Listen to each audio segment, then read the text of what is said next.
I always imagined marriage as something sacred, something final, a destination after a long, winding road. But on the day I married Clara, I knew I was boarding a train headed in the opposite direction of where I truly belonged.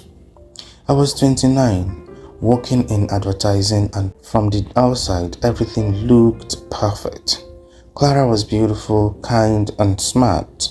We'd been friends in college. She was safe, familiar, and most importantly, she had no idea I was gay. The pressure from my family has reached a boiling point. My mother, the devout churchgoer, has started leaving pamphlets on building a godly home on my kitchen counter every time she visited.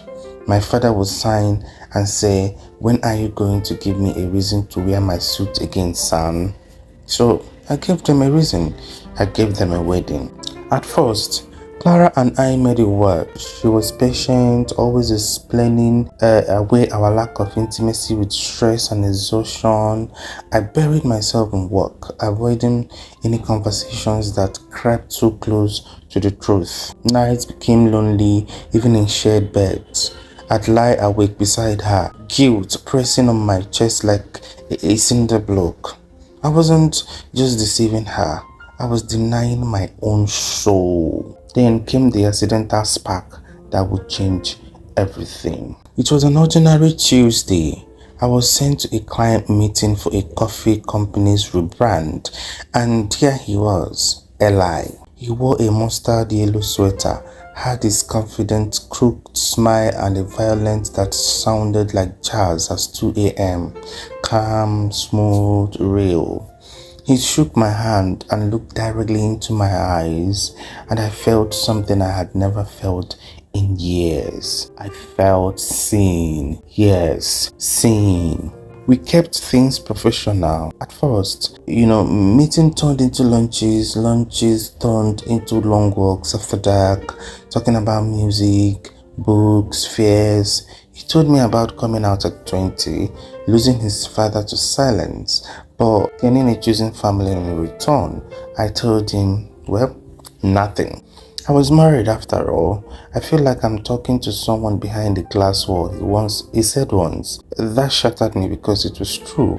It happened during a thunderstorm. We were under a cafe awning, waiting out the rain. He looked at me, quiet for a moment, then leaned in. I should have pulled away, but I didn't. Our kiss was soft. He kissed me. Yes, he kissed me on my lips. The kiss was soft, unsure, but it broke something open. The marks that I had worn for years finally cracked.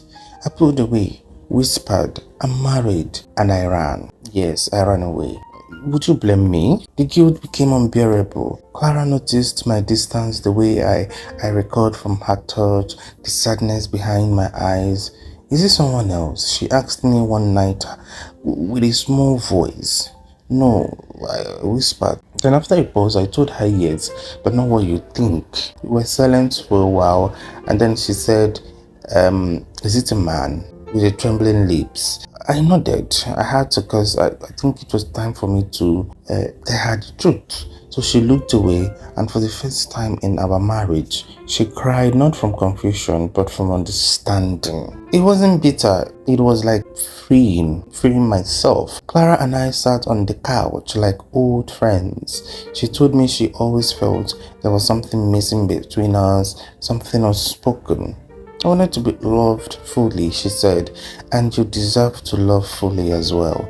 We agreed to separate. Yeah, we did. Quietly, respectfully, and lovingly. We even laughed once during the paperwork when she said, "Now I can finally date that yoga instructor without guilt." After the divorce, I called Eli.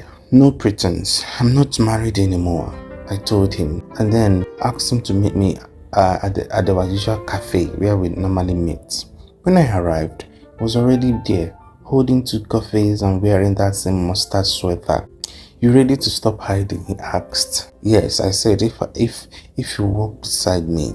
We moved in together a year later, came out to my parents. It wasn't easy.